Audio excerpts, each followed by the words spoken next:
Na vsak način jaz nisem bil v vlogi kakšnega kapitana, ne, ki odloča, tako bomo, ne, ampak prej neke vrstega krmarja znotraj fakultete, pa potem seveda tudi za fakulteto v javnosti. Kako pomembna je fakulteta pri povezavah, pri komunikaciji našega prostora, seveda našega kulturnega, rečemo, duhovnega prostora z svetom. In to v obeh smerih. Na eni strani s tem, ko in da goji slovenščino, slovenski jezik, po drugi strani pa, da goji, raziskuje, izobražuje za svetovne in druge jezike, ki predstavljajo preko sebe tudi svet, s katerim naš prostor prihaja v stik. No, v tem smislu smo takrat v začetku tudi sem videl kot eno glavnih, tudi operativnih nalog, da po eni strani skrbimo, da ne zamre to, kar se je na slovenistiki delalo, tudi delalo vizavi svetu še posebej, recimo, da se skrbi za lektorate. In na drugi strani, takrat smo začeli z dejavnostmi, iz katerih je potem zrasel oddelek za prevajalstvo. Mi smo samo gledali, kako lahko na univerzi uvedejo, jasno pod vplivom dominantnih naravoslovno-tehničnih fakultet, kot tisto glavno, po čemer se določa kvaliteta, kvalificiranost, habilitiranost, potem in tako naprej, človeka po nekih člankih v nekih revijah, ne? Ko je za nas bilo jasno, tisto, kar šteje, je monografija, ne? Vidimo pa, kam se je danes stvar premaknila, ne? Danes sploh ni več spora, ne? Da so članki v pravih revijah, spor je kvečemo, katere vse so še prave, ne? Medtem ko ostalo monografija je dobra samo, če je tista založba, ne? V kateri izide, ne? Tista prava in spori so o tem, katere so tiste prave, medtem ko ne?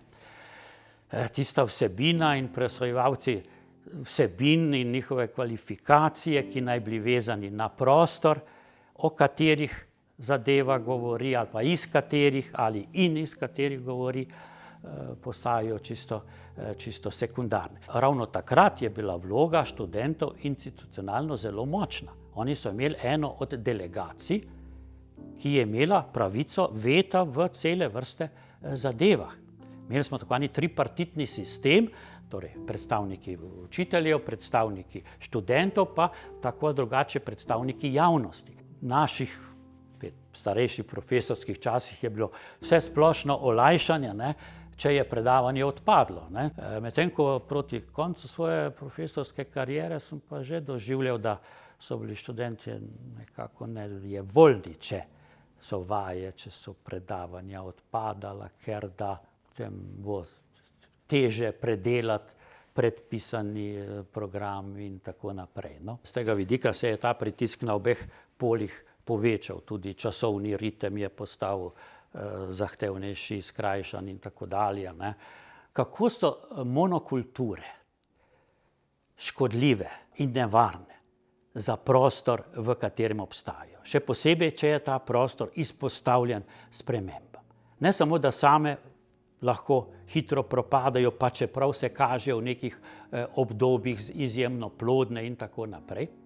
Tudi tla, na katerih rastejo, izčrpajo, osiromašijo. Za odprte prostore in naš je in bo ostajal odprt v spremenljivih časih, je prava rast, raznolika rast.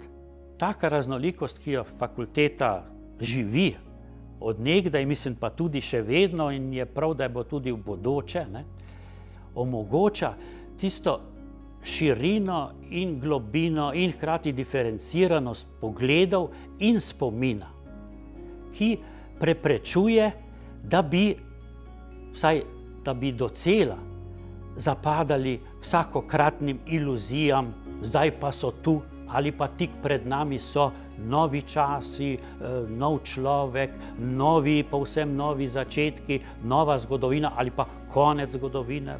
Ampak gotovo se pa ne more univerza zreducirati na eno od takih, ne, univerz na svetovnem trgu. Ne. Zanjo ostaja odgovornost do tega prostora, v katerem je, do ljudi tega prostora. Kaj za te ljudi pride v ta prostor iz sveta in seveda tudi kaj iz tega posebnega za ta prostor v svet gre.